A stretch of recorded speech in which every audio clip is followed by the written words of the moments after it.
Gobyerno handa sa mga susulpot na sakit ngayong panahon ng tag-init. Umaabante sa balita si Abante reporter Aileen Taliping. Zeus, tiniyak ng Malacanang na nakahanda ang gobyerno para tugunan ang inaasahang pagsulpot ng mga sakit ngayong panahon ng tag-init. Sinabi ni Palace Press Officer Tony Castro, ininarga na ng Department of Health at Immunization na tinawag ng bakuna ang tapunok-1 laban sa tigdas matapos magtala ang 30% na pagtaas ng kaso ng tigdas sa Metro Manila at iba pang lugar sa bansa.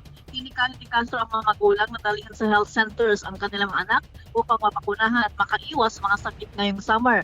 Nakahanda na rin anya ang mga hakbang ng gobyerno dahil sa posibilidad na maranasan ang major level ng heat index ngayong summer tulad ng pagtatatag ng cooling centers, hydration stations at bagong urgent care and ambulatory service.